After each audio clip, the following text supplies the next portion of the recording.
বন্ধুরা, আজকে আপনাদের সাথে কিছু সিক্রেট বিষয় নিয়ে আলাপ করতে চাই। মানে দিন শেষে মনে করেন যে সেই প্রবাসীর একটা কষ্ট থেকে যায়, কোমরে ব্যথা করতেছে, সে উঠতেই পারতেছে না বিছনা থেকে। এখন কিভাবে সে মনে করেন যে আপনি রান্না বান্না করবে, তার নিজের কাজগুলো সে নিজে করবে। কোমরের একটু উপরের দিকে আপনার এত তীব্র আকারের ব্যথা, বন্ধুরা কি বলবো, কিন্তু আমাকে ডিউটিতে যেতে হবে, কিছু করার নেই। যখন সেই প্রবাসী ব্যক্তি আপনার বাড়িতে 3 মাসের জন্য ছুটিতে যায়, তখন তার উপরে আরও প্রেশার পড়ে যায়। যে দেখেন, আপনাদের কাছে হাত জোর করে মিনতি করতেছি, যারা বাংলাদেশে আছেন, শহরে মনে করেন যে 2-1 জন আছে ভালো মানুষ, তারা হয়তো জিজ্ঞেস করতে পারে। অনেকে আমার বলতেছে যে ভাই, এই প্রবাসীদেরকে নিয়ে যে আপনি ভিডিও বানান বা এই টপিকটা নিয়ে যে আপনি পরে আছেন 4 থেকে 5 বছর ধরে, আপনার একটা টাকাও মনে করেন যে ইউটিউবের মধ্যে ইনকাম হচ্ছে না, তাহলে অযথা কেন আপনি এই ভিডিও বানাচ্ছেন? আমি বলতেছি যে ভাই, এটা আমার একটা নেশা হয়ে গেছে, পেশা হয়ে গেছে।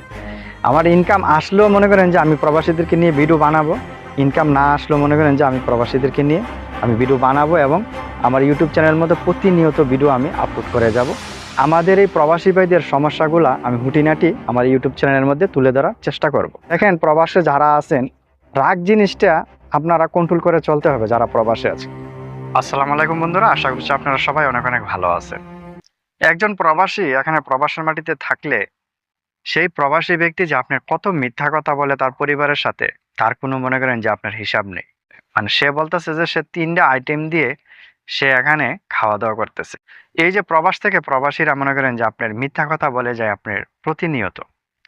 আসলে প্রবাসীরা মনে করেন যে যতই হাসি খুশি থাকুক না কেন, বা যতই মনে করেন যে আপনার সে আনন্দ নিয়ে উৎসাহ নিয়ে তার পরিবারের সাথে কথা বলুক না কেন, মানে দিন শেষে মনে করেন যে সেই প্রবাসীর একটা কষ্ট থেকে যায়। সারা দিন একটা প্রবাসী সে যখন আপনি ডিউটি করে, ডিউটি করার পরে মনে করেন যে বাসায় আসে, এই যুদ্ধটা মনে করেন যে 10 ঘন্টা বা 12 ঘন্টা আপনার ডিউটি করার চাইতেও আরো অনেক বেশি মনে করেন যে কষ্টদায়ক হয় প্রবাসীদের।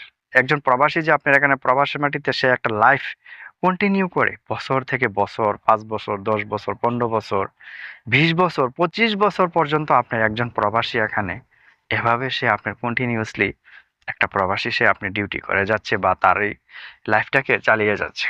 কোমরে ব্যথা করতেছে, সে উঠতেই পারতেছে না বিছনা থেকে। এখন কিভাবে সে মনে করেন যে আপনি রান্না বান্না করবে, তার নিজের কাজগুলো সে নিজে করবে। এখন বাংলাদেশে যদি এরকমটা হইতো, এখন কি করতো আপনার পরিবারের সবাই মনে করেন যে আমাকে আদর যত্ন করতো, ফ্যামিলির সবাই মনে করেন যে আপনার মোট কথা যেটা, ফ্যামিলির সবাই আমাকে ফুললি মনে করেন যে আপনার সাপোর্ট দিত। এখন প্রবাসের মাটিতে একটা ব্যক্তি যখন আপনার এই কোমরের ব্যথা নিয়ে বা আপনার বুকের ব্যথা নিয়ে বা মাথা ব্যথা নিয়ে সে অস্বস্তি যাপন করে, কিন্তু সেই প্রবাসী ব্যক্তিটা আপনার তারপরও সে তার ডিউটি কিন্তু বন্ধ করতে পারে না। সেই প্রবাসী ব্যক্তিকে ডিউটিতে যাওয়া লাগে, কারণ ডিউটিতে যদি আপনার একদিন অ্যাবসেন্ট করে, তাহলে কিন্তু তার স্যালারি থেকে কিছু টাকা আপনার কেটে নেয় কোম্পানি। তো এই হলো আপনার একটা প্রবাসী। এখানে আপনারা যতই মনে করেন যে অনেক স্বাচ্ছন্দ্য বোধ নিয়ে একটা প্রবাসীর অনেক আনন্দ নিয়ে মনে করি যে সেই প্রবাসীগুলো আপনার এখানে তাদের জীবনযাপন আপনার পার করতেছে, আসলে একটা প্রবাসী লাইফ মনে করেন যে ভাই এত সহজ না। আমি সব ভিডিওতেই টুকটাক মনে করেন যে কিছু না কিছু প্রবাসীদেরকে নিয়ে আমি আসলে কথা বলতে চাই। কোমরের একটু উপরের দিকে আপনার এত তীব্র আকারের ব্যথা, বন্ধুরা কি বলবো, কিন্তু আমাকে ডিউটিতে যেতে হবে, কিছু করার নেই। কারণ একদিন অ্যাবসেন্ট করলে কোম্পানি আমার স্যালারি থেকে টাকা কেটে নেবে। আর সাপ্লাই কোম্পানিতে যারা আছে তাদের তো আপনার মনে করেন যে আরো বেহাল দশা, কারণ তাদের স্যালারি মনে করেন যে আপনার 1000, 1200 রিয়াল, 1300 রিয়াল, এর বেশি মনে করেন যে আপনার হয় না। তো যাই হোক, আজকে এজন্য ভাবলাম যে আপনাদের সাথে কিছু সিক্রেট কথা আমি শেয়ার করি। একজন প্রবাসী মনে করেন যে আপনার কত হাসি খুশি মন নিয়ে সে অপেক্ষায় থাকে বাংলাদেশে যাওয়ার জন্য, তার ফ্যামিলি, স্ত্রী, সন্তান সবাইকে নিয়ে 2 থেকে 3টা মাস মনে করেন যে আপনার বাংলাদেশে একটা এনজয় লাইফ মনে করেন যে কাটিয়ে আসবে। কিন্তু বিনিময়ে দেখেন, সেই প্রবাসী ব্যক্তি যখন বাংলাদেশে চলে যায়, বাংলাদেশে যাওয়ার পরে সেই প্রবাসী ব্যক্তিটা আপনার মনে করেন যে তার লাইফটা সে এখান থেকে যতটুকু আপনার চিন্তা ভাবনা করে যায় যে অনেকটাই সুখ স্বাচ্ছন্দ্য বোধ বা মানুষের সাথে হাসি খুশি মেজাজে প্রবাসে ফিরে আসবে। কিন্তু প্রবাসীর সাথে এরকমটা সেম টু সেম হয় না। কারণ প্রবাসীর সাথে আপনার হয়ে যায় উল্টোটা।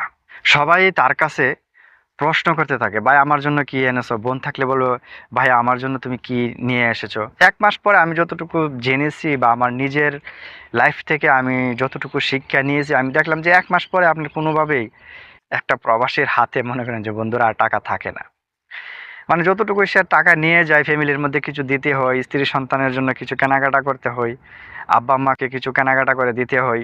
এখন যদি আপনি 10টা আত্মীয় স্বজনের বাড়িতে যান তাহলে আপনি বুঝতেই পারতেছেন যে 50-60 হাজার টাকা আপনার পকেট থেকে এমনি শেষ হয়ে যাবে। তো একটা প্রবাসী দেখা গেল কি 1 লাখ টাকা নিয়ে গেল, 1 লাখ টাকা মনে করেন যে আপনার 1 মাসের বেশি মনে করেন যে সেই প্রবাসীর ব্যক্তির পকেটের মধ্যে আপনার টিকে না। তখন ভালো বন্ধু থাকলে, ঘনিষ্ঠ বন্ধু থাকলে কেউ টাকা পয়সা দেই প্রবাসীকে। আবার যদি ভালো বন্ধু না হয়, মনে করেন যে ফোন করলাম, দেখা গেল কি সেই বন্ধু দেওয়ার জন্য না করতেছে যে আমি দিতে পারবো না তোকে, মানে সেই অনেকটা অজুহাত দেখাচ্ছে, মানে অনেক সমস্যার কারণ সে দেখাচ্ছে। মোট কথা হলো আপনার সেই প্রবাসী ব্যক্তি যে আপনার বাড়িতে গেল 3টা মাস আপনার সে ছুটি কাটানোর জন্য, এই 3টা মাস কি আপনার আদৌ একটা প্রবাসী ঠিকঠাক ভাবে সে ছুটি কাটিয়ে আবার সে কর্মজীবনে ফিরে আসতে পেরেছে?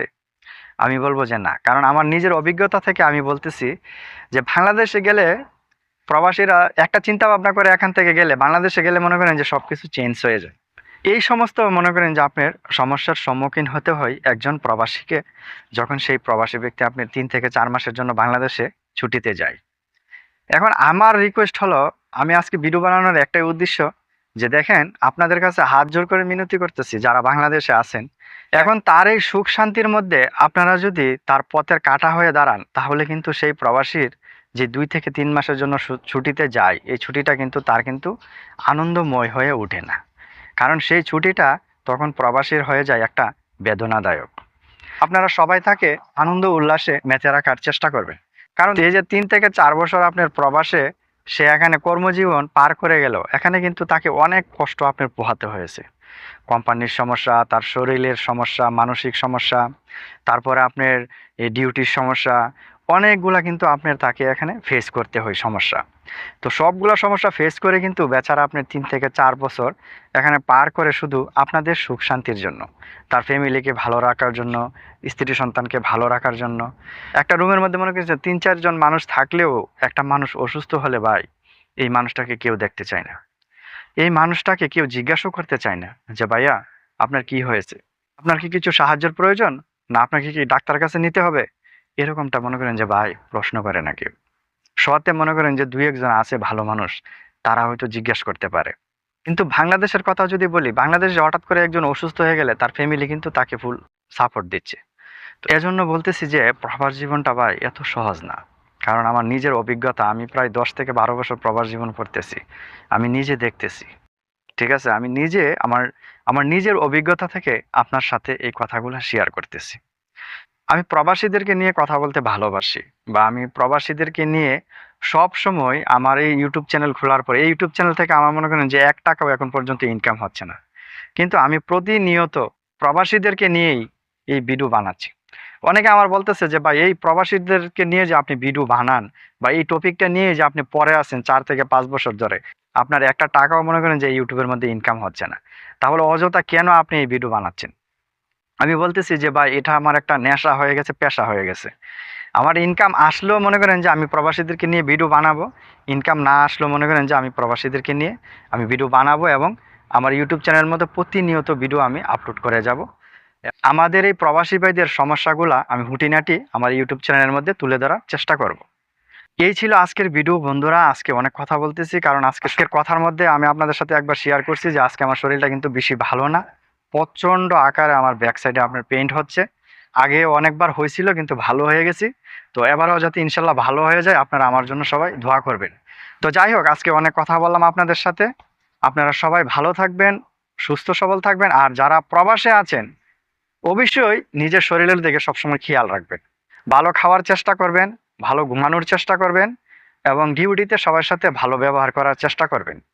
এবং দেখেন, প্রবাসে যারা আছেন, রাগ জিনিসটা আপনারা কন্ট্রোল করে চলতে হবে। যারা প্রবাসে আছে, রাগ জিনিসটা যদি আপনি কন্ট্রোল না করতে পারেন ভাই, এখানে প্রবাস জীবন আপনার কন্টিনিউ করা অনেকটাই কষ্ট হয়ে যাবে। কারণ এই প্রবাসের মাটিতে মনে করেন যে আপনার বিভিন্ন দেশের মনে করেন যে আপনার মানুষ থাকে।